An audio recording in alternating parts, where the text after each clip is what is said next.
Qu'est-ce que le harcèlement criminel en réseau?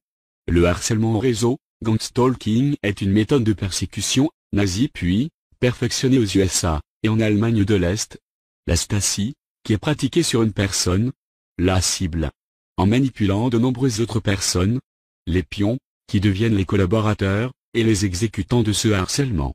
Ces pions sont contrôlés par le biais d'organisations, et de réseaux, DGSI, DGSE, voisins vigilants, Miviludes, ADFI, etc., qui mettent en œuvre des stratégies sophistiquées. Ces pions font eux-mêmes l'objet d'études, et de surveillance comportementale au même niveau que la cible. Fréquemment, ces pions sont formés aux techniques de harcèlement, et missionnés pour harceler la cible désignée. Quelques-uns sont simplement manipulés à leur insu, par le biais de multiples pratiques, comme par exemple, la désinformation et l'utilisation de rumeurs. Ces malveillances criminelles, organisées de façon très structurée, peuvent être le fait de motivations diversifiées, et revêtir des amplitudes différentes, mais, ont toutes, des caractéristiques en commun, la destruction sociale, mentale, et, à terme, physique de la cible. Le premier financeur des partis politiques, c'était Omar Bongo. Il finançait tout le monde, de l'extrême gauche à l'extrême droite. Qu'il y ait eu un accord tacite droite-gauche pour éliminer Coluche, pour moi, ça ne fait pas de doute. Eh bien, je dirais de Human Bomb jusqu'à Mera, jusqu'à nos attentats actuels, on a des constantes dans ces opérations. Extrait du témoignage d'Hubert Marty, ancien fonctionnaire DRG, renseignements généraux aujourd'hui des CRI, et commissaire au SGDSN. Le secrétariat général de la Défense et de la Sécurité nationale, anciennement secrétariat général à la Défense, est un organe gouvernemental français, service du Premier ministre, chargé d'assister le chef du gouvernement, dans l'exercice de ses responsabilités, en matière de défense nationale et de sécurité nationale. Il assure le secrétariat du Conseil de défense et de sécurité nationale. Bonsoir, bienvenue sur la libre antenne, lundi, mercredi, vendredi de 21h à minuit sur metatv.org. C'est la saison 3 et on va continuer avec une émission exceptionnelle ce soir. D'abord un grand bonjour évidemment à la régie, un grand bonjour aux modératrolls connectés et un grand bonjour à tous les métanautes qui ont eu la patience, désolé pour ce petit retard. En tout cas, ce soir, on va avoir deux invités avec nous. Donc Hubert Marty, bonsoir Hubert. Bonsoir. Donc vous êtes ancien commissaire à la SGDSN, c'est ça? Non, d'abord j'ai servi au renseignement généraux. Au renseignement généraux, voilà, oui. Après je suis allé en Afrique. Et après l'Afrique, je suis revenu au SGDSN. Ouais. Et je m'occupais d'un service de coordination entre les services de renseignement sur la cybercriminalité, la sécurité informatique, la cryptologie. Et j'ai participé à de nombreuses réunions au sein du G8, à Europol, à Schengen, pour ce qui est de tous les échanges d'informations entre services. D'accord, on en reparlera. Et je vais aussi introduire avec nous Christine de Viejoncourt. Bonsoir Christine. Donc vous êtes connue aussi pour avoir défrayé la chronique. C'est le moins qu'on puisse dire. Défrayer la chronique, c'est vraiment le moins qu'on puisse dire pour une affaire sur laquelle on va revenir, qui est une affaire d'État avec ce scandale Elf, les frégates de Taïwan, etc. Tout ça est un peu mêlé. On va essayer de démêler un peu parce que aux yeux du public, cette affaire est extrêmement compliquée et on en garde peut-être un certain souvenir qui n'est pas peut-être l'exacte vérité. En tout cas, on va en parler tout à l'heure. Alors. Moi, je vais commencer peut-être par vous, Hubert, puisque vous êtes sur le plateau. Ouais. Vous nous avez expliqué que donc dans vos activités, donc vous avez eu des activités de renseignement. Moi, ce que j'aimerais, c'est qu'on commence par expliquer quand même aux gens qu'est-ce que c'est que les services de renseignement, quelle est leur fonction, leur rôle, et comment tout ça est organisé, parce qu'on a l'impression, il y a l'image un peu, j'ai envie de dire, évidemment très ludique, très hollywoodienne, le service secret, James Bond 007 avec plein de petits gadgets, etc. Ouais. Mais au fond, puisque maintenant, on va dire, grâce aux révélations de Snowden, il est admis que l'État en fait exerce une forme de contrôle en fait quand même sur les citoyens. Edward Joseph Snowden, né le 21 juin 1983, est un informaticien américain, ancien employé de la Central Intelligence Agency (CIA) et de la National Security Agency (NSA), qui a révélé les détails de plusieurs programmes de surveillance de masse américains et britanniques. Les révélations d'Edward Snowden, commence avec un important volume de documents, d'abord estimé entre 15 et 20 000, chiffre ensuite constamment réévalué à la hausse pour atteindre 1,7 million en décembre 2013, transmis à 2 journalistes, Glenn Greenwald et Laura, et progressivement rendu public à partir du 6 juin 2013 à travers plusieurs titres de presse. Elle concerne la surveillance mondiale d'Internet, mais aussi des téléphones portables et autres moyens de communication, principalement par la National Security Agency américaine, NSA. En 2013, 2014 et 2015, les révélations ont, et continuent de contribuer à faire connaître au grand public, l'ampleur des renseignements collectés par les services secrets américains et britanniques. Elles ont notamment mis en lumière, PRISM, et, XKeyscore, 2 programmes de collecte des informations en ligne, ainsi que GENI, un programme d'espionnage d'équipements informatiques à l'étranger, l'espionnage de câbles sous-marins de télécommunications intercontinentales, et d'institutions internationales comme le Conseil européen à Bruxelles, ou le siège des Nations Unies, ainsi que de nombreuses pratiques en cours, au sein de l'agence pour parvenir à ces fins.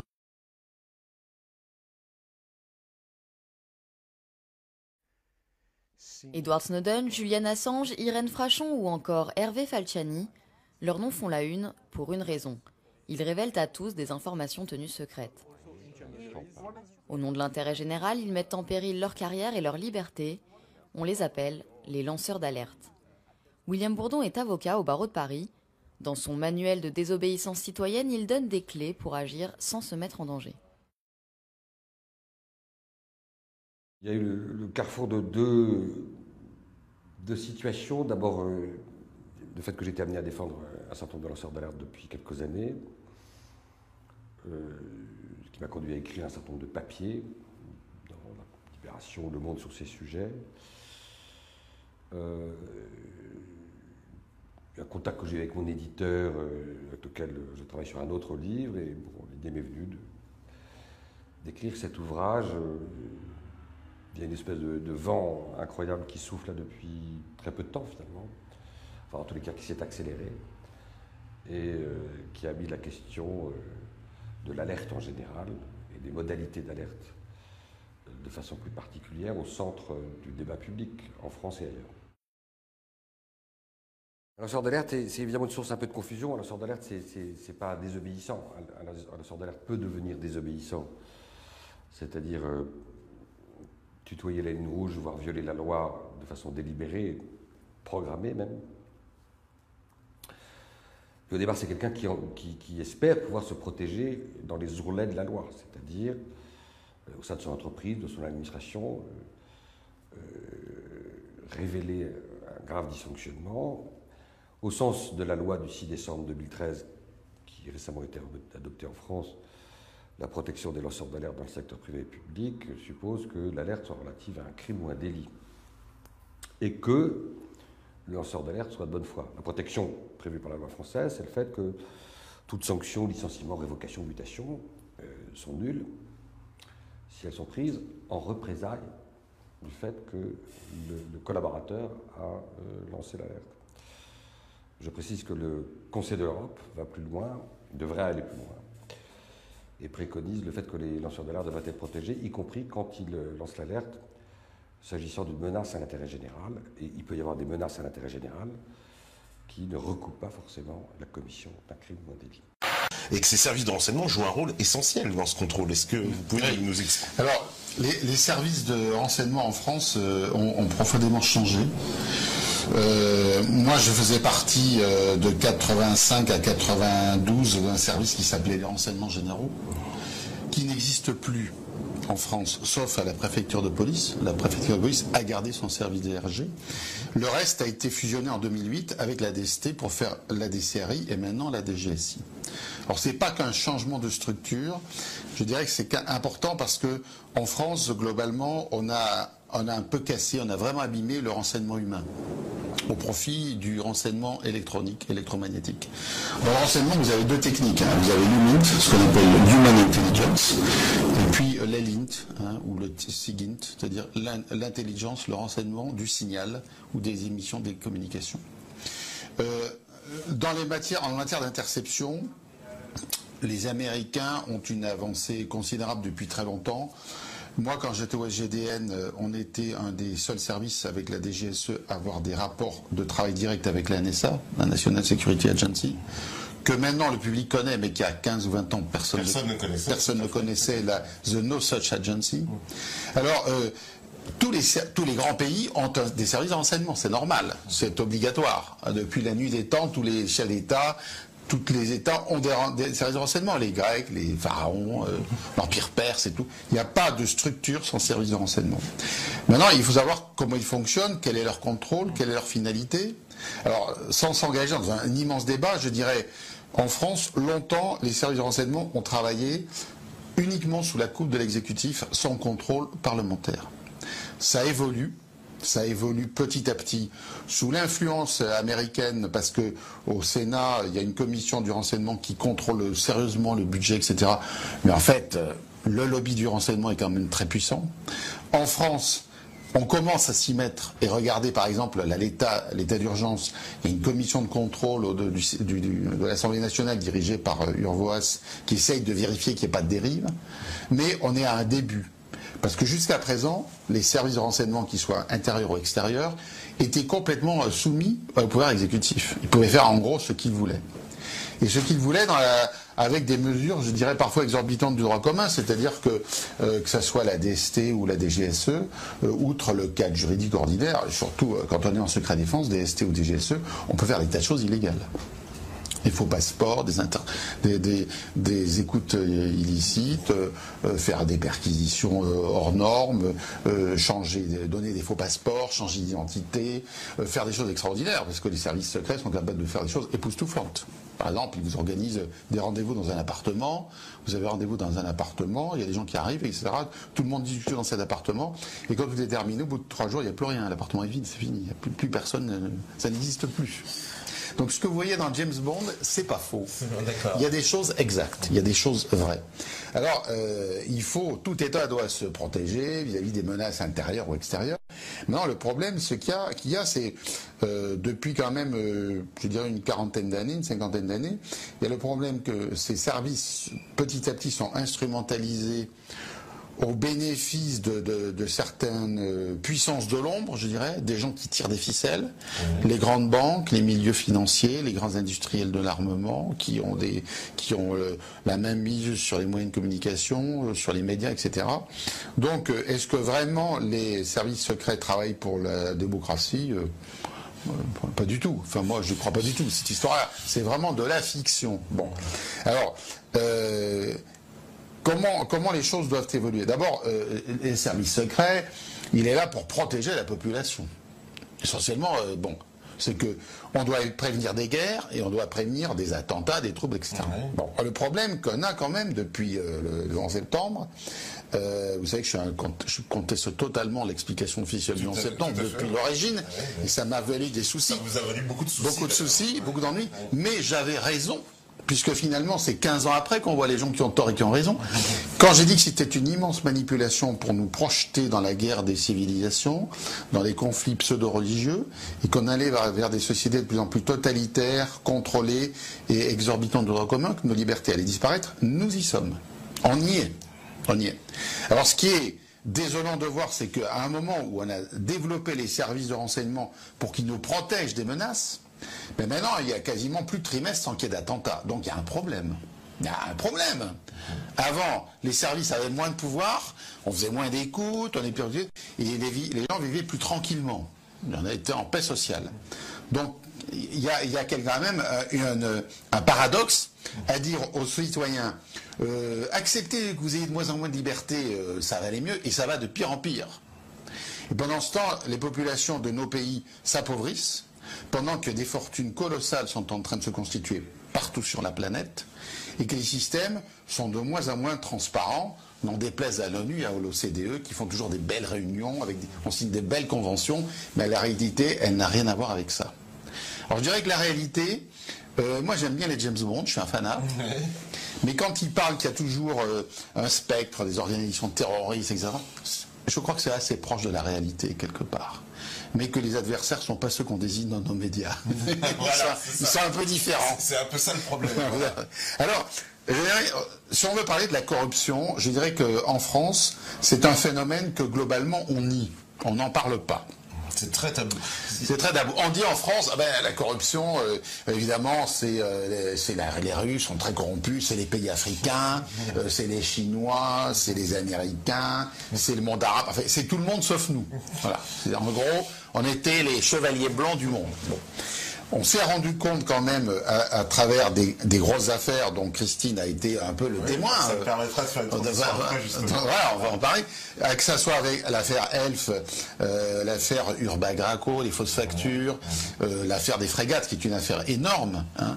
Et puis d'autres affaires, l'affaire de Thomson, et puis le bradage de notre fleuron industriel. La France n'a plus de grands fleurons industriels. On a gardé l'automobile, mais bon, Renault a dû s'allier avec Nissan.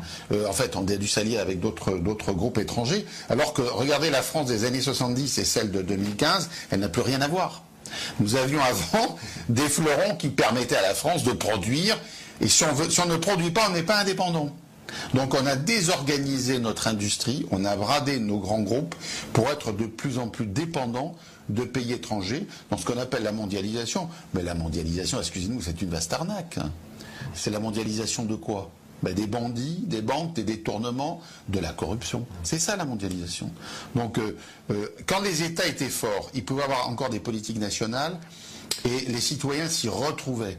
Dans la mondialisation actuelle, plus personne s'y retrouve, sauf quelques grands groupes, des grands banquiers, des grands financiers qui, eux, tirent les ficelles et profitent un maximum de cette mondialisation. Le reste, on est tous, je dirais, l'image elle est un peu violente, mais on est tous un peu des esclaves du système. Quand je vois des films, des péplums de l'Antiquité, je dis, quelque part, on est revenu à ça. Il y a des empereurs, il y a leur cour, et puis il y a les millions de gens. L'Europe, la zone euro, quand même 400 millions de citoyens dont le niveau de vie globalement a baissé depuis 12 ans. Personne ne le dit. On devait avoir le plein emploi, tout allait bien, on avait la prospérité, on a tout l'inverse. Enfin, le pouvoir d'achat qu'on a perdu en 13 ans, qui le gagne? Il faudrait nous les expliquer, ça. Il faudrait nous dire où va ce reste d'argent. Il y a bien des gens qui sont gagnants dans le système, sinon ils ne l'auraient pas fait. Voilà. Tous les services secrets savent éliminer des gens. Quand le chef de l'État, un grand dirigeant, le patron d'un service décide de éliminer tel ou tel adversaire. Je dirais, tirer dessus, c'est grossier. Provoquer un accident, c'est un peu plus fin. Mais provoquer une maladie foudroyante, que ce soit une crise cardiaque... Attendez, vous avez bien les tentatives d'assassinat au polonium. Vous savez que vous avez en Ukraine, vous avez bien vu qu'il y a eu 2 chefs d'État qui ont été défigurés par empoisonnement. Il n'y a pas que dans l'Est que ça existe dans le monde entier. On peut éliminer des gens gênants à un tel moment. Quand vous dites la vérité, ou on vous extermine par des procès judiciaires, on vous traque, on vous harcèle, ou alors on dit que vous êtes fou, que vous manquez un exemple. On fait tout pour vous décrédibiliser. Hubert Marty, dans ses extraits de son interview, témoigne de ses expériences dans des postes de hauts fonctionnaires de la défense nationale. Ces témoignages, sur l'influence et la mainmise des services secrets américains sur les services secrets français, balaient et bannissent définitivement le terme de complotiste, employé par le gouvernement, pour discréditer les chercheurs de vérité, et les lanceurs d'alerte, quant à la domination de l'Europe, par un gouvernement US de l'ombre, qui emploie entre autres, la méthode du ghost-stalking, pour se débarrasser des lanceurs d'alerte, et toute personne gênante, sur le chemin de la mise en place du nouvel ordre mondial. Le moment où tout le monde aura compris qu'il était temps de changer, temps de donner un nouveau visage à la mondialisation, temps de construire un nouvel ordre mondial, politique, économique, social, assis sur de nouveaux principes et de nouvelles règles. We have before us the opportunity to forge for ourselves and for future generations a new world order, a world where the rule of law, not the law of the jungle, governs the conduct of nations. La démocratie ne serait plus légitime à pouvoir les résoudre. La démocratie ne peut se traiter ou être efficace qu'à l'échelle planétaire. Si on n'a pas aujourd'hui un gouvernement mondial, on ne peut pas parler sérieusement de démocratie. Or, nous n'avons pas. Donc elle a trouvé ses limites, la démocratie. Non, elle le trouvera son accomplissement que lorsqu'elle sera une structure avec un gouvernement mondial, des gouvernements régionaux et des gouvernements locaux. Dans très longtemps, on ne le verra pas. Je n'en sais rien, mais le gouvernement mondial, il est là. Le gouvernement mondial, il est là. Le gouvernement mondial, il est là. Qu'est-ce que le harcèlement criminel en réseau? Le harcèlement en réseau, gangstalking, est une méthode de persécution, nazie puis, perfectionnée aux USA, et en Allemagne de l'Est. La Stasi, qui est pratiquée sur une personne, la cible, en manipulant de nombreuses autres personnes, les pions, qui deviennent les collaborateurs, et les exécutants de ce harcèlement. Ces pions sont contrôlés par le biais d'organisations, et de réseaux, DGSI, DGSE, voisins vigilants, Miviludes, ADFI, etc., qui mettent en œuvre des stratégies sophistiquées. Ces pions font eux-mêmes l'objet d'études, et de surveillance comportementale au même niveau que la cible. Fréquemment, ces pions sont... Eh bien, je dirais de Human Bomb jusqu'à Mera, jusqu'à nos attentats actuels, on a des constantes dans ces opérations. Extrait du témoignage d'Hubert Marty, ancien fonctionnaire DRG, renseignements généraux aujourd'hui des CRI, et commissaire au SGDSN. Le secrétariat général de la Défense et de la Sécurité nationale, anciennement secrétariat général à la Défense, est un organe gouvernemental français, service du Premier ministre, chargé d'assister le chef du gouvernement dans l'exercice de ses responsabilités en matière de défense nationale et de sécurité nationale. Il assure le secrétariat du Conseil de défense et de sécurité nationale. Bonsoir, bienvenue sur la libre antenne, lundi. Formé aux techniques de harcèlement, et missionné pour harceler la cible désignée. Quelques-uns sont simplement manipulés à leur insu, par le biais de multiples pratiques, comme par exemple, la désinformation et l'utilisation de rumeurs. Ces malveillances criminelles, organisées de façon très structurée, peuvent être le fait de motivations diversifiées, et revêtir des amplitudes différentes, mais, ont toutes, des caractéristiques en commun, la destruction sociale, mentale, et, à terme, physique de la cible. Le premier financeur des partis politiques, c'était Omar Bongo. Il finançait tout le monde, de l'extrême gauche à l'extrême droite. Qu'il y ait eu un accord tacite droite-gauche pour éliminer Coluche, pour moi, ça ne fait pas de doute. Coordination entre les services de renseignement sur la cybercriminalité, la sécurité informatique, la cryptologie. Et j'ai participé à de nombreuses réunions au sein du G8, à Europol, à Schengen, pour ce qui est de tous les échanges d'informations entre services. D'accord, on en reparlera. Et je vais aussi introduire avec nous Christine de Viejoncourt. Bonsoir Christine. Donc vous êtes connue aussi pour avoir défrayé la chronique. C'est le moins qu'on puisse dire. Défrayer la chronique, c'est vraiment le moins qu'on puisse dire, pour une affaire sur laquelle on va revenir, qui est une affaire d'État, avec ce scandale Elf, les frégates de Taïwan, etc. Tout ça, mercredi, vendredi de 21h à minuit sur metatv.org. C'est la saison 3 et on va continuer avec une émission exceptionnelle ce soir. D'abord un grand bonjour évidemment à la régie, un grand bonjour aux modératrolls connectés et un grand bonjour à tous les métanautes qui ont eu la patience. Désolé pour ce petit retard. En tout cas, ce soir, on va avoir deux invités avec nous. Donc, Hubert Marty. Bonsoir Hubert. Bonsoir. Donc, vous êtes ancien commissaire à la SGDSN, c'est ça? D'abord, j'ai servi au renseignement généraux. Renseignement généraux, voilà, oui. Après, je suis allé en Afrique. Et après l'Afrique, je suis revenu au SGDSN. Ouais. Et je m'occupais d'un service de